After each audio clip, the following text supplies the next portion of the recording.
Greetings and salutations, folks, and welcome once again, as always, to another helping of Mr H's Hot Pot.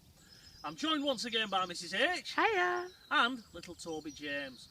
Now, Toby has always been fascinated by Winter Hill Mast, hasn't he, Mrs H? Yes, yeah. Masty, as he calls it. So today, we're going to take him up there. Or rather, I'm going to push him up there because it's a little bit far for Toby, isn't it? Mm-hmm. But since I was last up here, I did a video a number of years ago, and they put a barrier up, haven't they, Mrs H? Yes, you can't drive up there. Well, you used to be able to drive about halfway up, and then there was another barrier, wasn't there? Mm-hmm. Unfortunately, they put this one here to stop people, so we're going to have to walk a bit further. We have managed to get as close as we can, haven't we? Yeah, we have today. Anyway, without further ado, I'm going to head off now on Shank's pony, push little Toby James up there, and we'll take a look at what's up Winter Hill, shall we? Come on, little lad, let's go.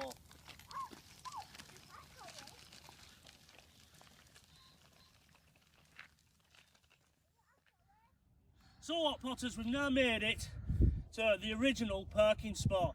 Way back when, in the original video, if any of you have followed that link that I put in earlier, this is where I started it from.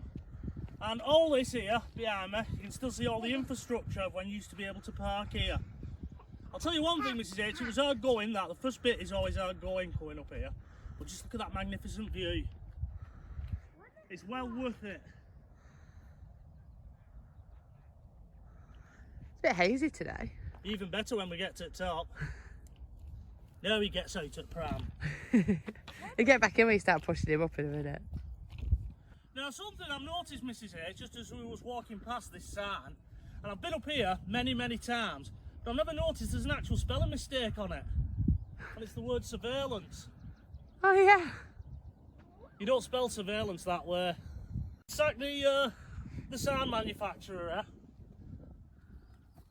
Right up, Potters, well, we're on our first official pit stop out with Mrs H. Yeah. We had a mini one down there for nostalgic purposes, and this is our first official one. And we can see our target in the distance there, Mrs H. There's the mast, Masty as Toby calls it. Don't look that far away. No, it doesn't, but it sort of snakes round, but it does flatten out a bit. That's the hardest part, to be honest, that we've left behind us. Now, whilst we're having a minute here, Mrs H asked me what these two piles of rocks are in the distance here. And they're known locally as two lads. And the reason they're supposedly known as two lads, Mrs H, is because there's royalty buried under there. No. Yeah, there's supposed to be two princes of the King of England buried under there that was murdered, I believe, many, many moons ago. Now, they're not related to the Windsor family, our current monarchs, but back in the day when you used to be able to push the king off the throne if you had a bigger army, and it used to go on, that's you're supposed to be up there, two princes from one of those kings, before things flattened out and sorted themselves out. I don't know which king it was. If anybody does know, please leave a comment below. But that is supposedly why they're known as two lads. It might just be a local legend, who knows. There are a few stories regarding why those are known as that, and they've been given that name. If you know of any other reason, leave a comment below. Right, I think we'll push on because Toby is energetic and he's keeping out of his pram. Let's wait for me to push up there, Mrs H. Right, onwards and upwards, I think. Now, this is another spot that I stopped at in my other film before. And I showed you these fire beaters because you're not allowed to have barbecues up here ever since those fires a number of years ago, are you, Mrs H? No, we're at 2018, those fires. Yeah, we did do some videos, didn't we? I'll put a link up now for you. You can go and see us fire spotting. But ever since then, they've put these up here, and the idea is, should somebody spot a little bit of a fire, you know, it's been bits of broken glass or something like that, what you have to do is get one of these and then basically bat it out like that.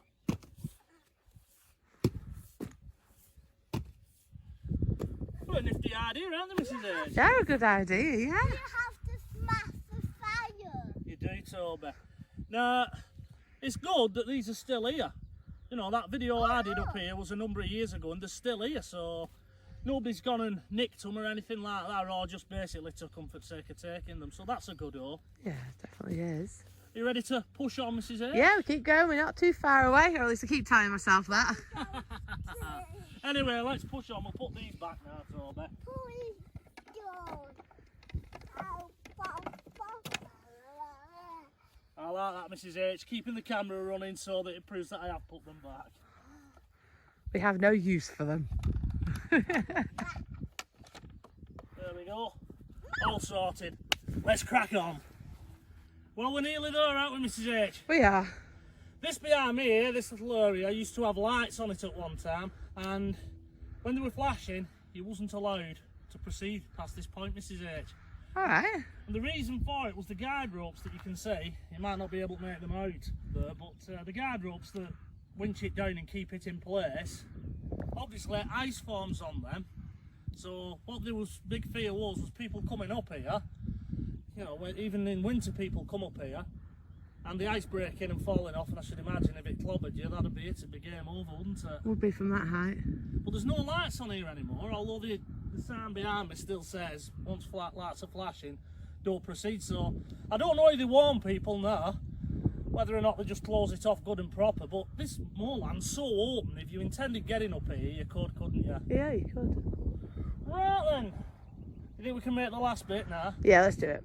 And there's a surprise there, because I can see, I've often wondered how they change the light bulbs if they ever go out, because there's lights on to stop planes crashing in it. And we're going to find out, aren't we? We are. Come on, let's do it. Well, folks, we've made it. Got up here, haven't we, Mrs H? We have. I've been studying for about like a quarter of an hour, catching our breath. That's why I'm looking so cool like this here, not out of breath. But I've always wondered how they replace the light bulbs in the lights, because there's a number of them, because I believe a plane crashed into it at some point, or planes have crashed into one somewhere in the country, so they decided to put lights on them all. Now, I've heard many stories. One of the stories I heard, and I was always under the belief, was that from the inside they could actually up the inside of the mast, and then when they got to where the lights was, they'd open a little hatch and change the light bulb. But apparently it's not done like that. How it's done, they have to get in this little basket here and go all the way up. I don't think I'd want that job. I certainly wouldn't want that job. I mean, I've worked at some heights in my former building career, but never at that height. Seems a lot of a setup though, that for a 60-watt Osram, doesn't it? Yeah, I bet it doesn't go all the way to the top though. Well, no. Who knows, maybe a bulb's gone and that's why they've set all this apparatus up to get up there. It seems a lot of setup that, just for a bulb. It's a bit rusty, that basket. Yeah. I've never seen that though. When I was up here last time, that wasn't there, so it must be a new addition. But it looks like it's a permanent fixture, because the thing it's tied to the ground with, that's concrete. Yeah. Yeah. So that's the mystery solved. That's how they do it, apparently. Now, we didn't know it was up here the other day, wasn't we, when we was at the Terrace Gardens, and it was another walker that told us, he overheard us talking about how they changed the bulbs, and he said there's a little basket up there, but we wasn't brave in it last week, was we? No. Not enough. We've done up the pike, we'll do this as well. We are going to push on a little bit further and take a look at one or two things up here. It is a bit windy up here, and oh, there's a vehicle up here at long last. That's one good thing about them putting the barriers up, you don't have to worry about vehicles, do you? No, not at the minute. Right, it's getting a bit busy here, so we're going to push on. So we're just passing the transmitter building here. Once again, here's the memorial to the people who passed away in the disaster of 1958. That's it, all this is in my other video, which if you follow the link at the beginning of this video, you'll be able to see all about that crash. It was very sad, Mrs H, what happened. It really was. A set of horrible circumstances that led to so many people tragically losing their lives. Now up at the top there's a number of little memorials. There's a memorial just up there, Scotsman Stump, to a man who was murdered in the 1800s for his money up here, and they never solved it. But we're going to try and make our way to the Trig point, because I haven't documented that. As I say, if you want to find out more about this memorial, then follow the link at the beginning of this video. Right, we're pushing on. Yeah, let's go. I did a good jump on. I went one of them and I jumped onto the wall. You did. What Toby likes doing, Hot Potters, he likes watching my videos where I've been out and about on my own, and then he likes coming to them himself, doesn't he, and reliving them. Yeah. Which is sort of what we're doing with this video. Yeah, and then he tells us all the information that you've told us on the video. Yeah. And you'll be able to see the mast just through these gates here, Toby. No. Look how high that is. And these are the gates to the transmitter place. As you can see, the sign there, Winter Hill. However, Mrs H, I didn't know that St Helens had annexed Winter Hill. That's a long way from home, that, isn't it? Yeah, 119 wherever you are from St Helens. Come and get your bin. Your bin's here, yeah. Amazing though, the heart of that, isn't it? It is. Wouldn't like to think I'm climbing that. Very brave men. No doubt, Fred Dimner, he'd shimmy up it, no problem. If he was here, wouldn't he? Ah, with Bob in his pocket. Back pocket. No harness on or anything, just straight up there. Tab end in his mouth.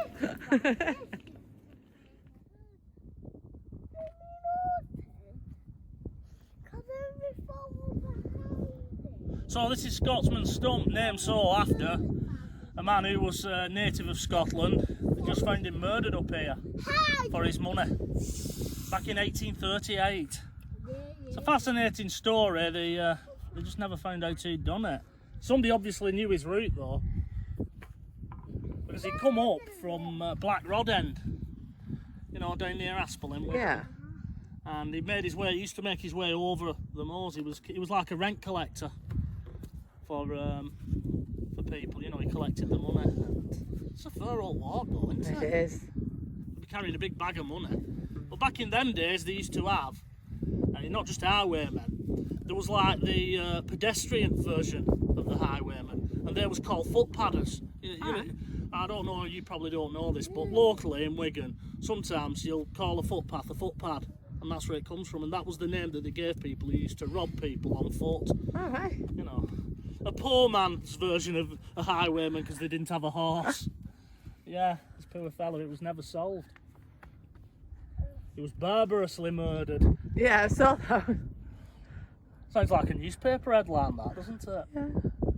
Right then, if I'm right, I think Hot Potters, the trig point is around there somewhere. I'm imagining over there where those. There it is. I can see it on the distance. Can you see that white thing? Oh yeah. That's So it. you can see it on the camera. Well, it's just to the left of that tower there. So we'll make our way up to that, and then it's back down, Mrs. H. Now, supposedly, Hot Potters, as you make your way up and you come behind the mast itself, making your way up to the trig point, you find this curious object. Again, this is in my other video. Supposedly, that is supposed to be a piece of wreckage from that plane that crashed on these moors way back when. I don't know about that personally. I don't know whether it's been a feeder or whether it's been something from these towers. You just don't know, do you? It looks a bit like a cable drum to me, that. It doesn't. But many people claim as it's part of the actual aircraft. I mean, it's been up here a long time, judging from it, in a state of disrepair. Yeah, a bit rusty. And just over here, on this gate post, there's another little plaque. I think the Rotary Club put it up here in 2008, something like that. Just thinking off top of my memory. Take a closer look at it and then push on up there. Do apologise if any wind's caught on this video. We're at top of Winter Hill, aren't we? Yeah. Because Shout out the wind. surprisingly, the mast isn't right at the top of Winter Hill. You would think it would be, wouldn't you? Yeah, definitely. But it's not. It's not. The top and the highest point is the trig point, which we're going to make our way to in a bit. Toby's just demonstrating this because he's seen it on my other video. So I'll let him take the glory.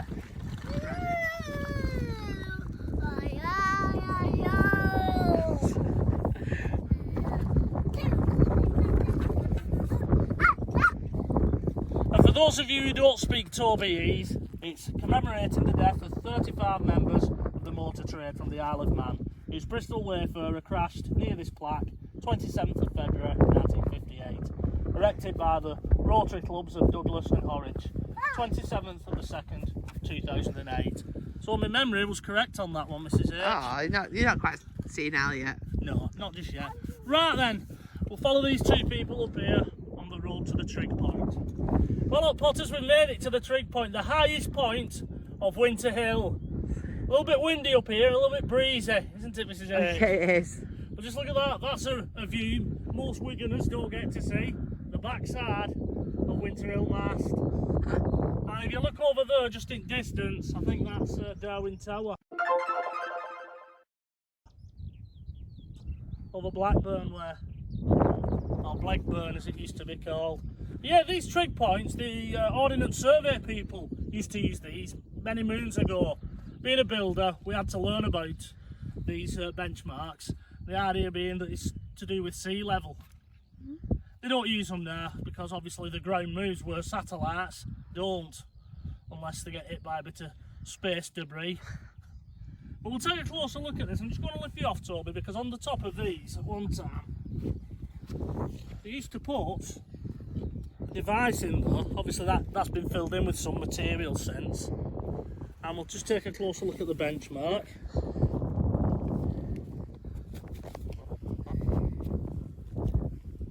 And you've got this here, saying which one it is. Can't really make that writing out. Now somebody painted on here at one time, Mrs H, a red rose for Lancashire. I'll put a stock photograph in when it was done and you can just make it out there. You can just see the red paint.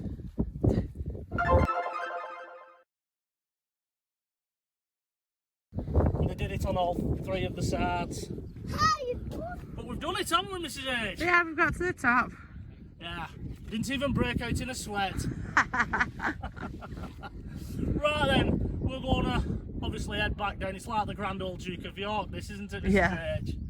We're going to have a little bit of something to eat up here, just take in the scenery and then make our way down. I can see you dangling. Right little daredevil, isn't it? He is now. So, Potters, we're now on our way back down. However, we're just passing where two lads is, and I managed to talk Mrs H into nipping up there because I don't like leaving a job half done. So, should we go over and have a look, Mrs H, and have a look at them? Yeah, we can do. Right, what do you think, Toby? Should we do it? Yeah. Come on, let's go. It's just down this path, Mrs H. It's only a little path. Oh, yeah, I know it's just down here. Well, we're about halfway now, aren't we? We are, yeah. Unfortunately, we thought we'll make for this bridge here. When we've got to this side, it's full of sludge. That pulled Toby out, didn't he?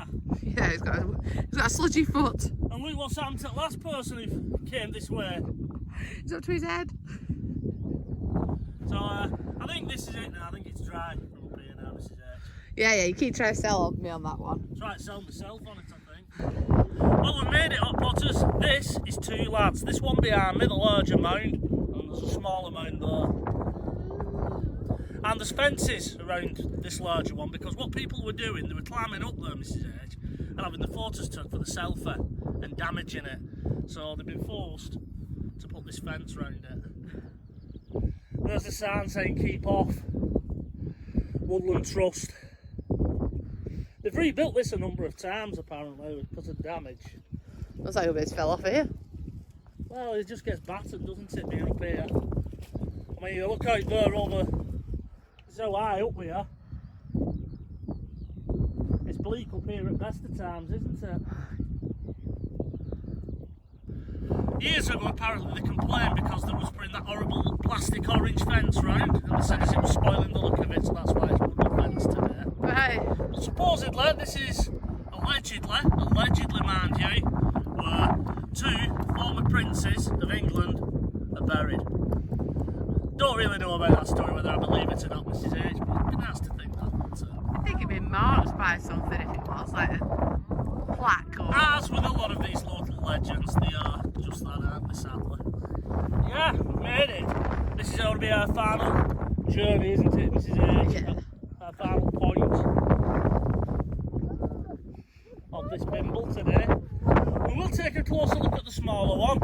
Looks like a third one's going to be built in the middle there. It does. There have been three lads then, wouldn't there? Yeah. Right then, we'll make our way to this smaller one and then I think we'll wrap this video up from here because the wind's coming in now a bit and the weather, I don't really need these. I don't know why I'm wearing them, to be honest. It was on cloudy. It was nice before. It was on cloudy. It was lovely when we came up this morning, wasn't it? Yeah. Right then, make our way to that smaller one, Mrs H, and wrap this one up and get back to the old jalopy. And this is the smaller of the two mounts. It's only a little one, this, isn't it, Mrs H? Yeah. And this, Hot Potters, is where our journey in our bimble up Winter Hill for today ends. The way I'm going to do, Mrs H, I'm going to do, as with tradition, that a lot of these walkers do, they add a stone. So this one's for the H's. The one for H's and Mr H's on top. This is where I put it on there. Oh, is that the way, Toby? There we go. Nice bit of stonework there from Mr. H. So folks, I'm going to wrap it up here. I've enjoyed this little bimble. Little Toby's getting a bit antsy though, I think he's ready for home, isn't he? Yeah. So, until the next time, from myself, Mrs. H and little Toby James, on a windswept winter hill, it is. Bye-bye for now.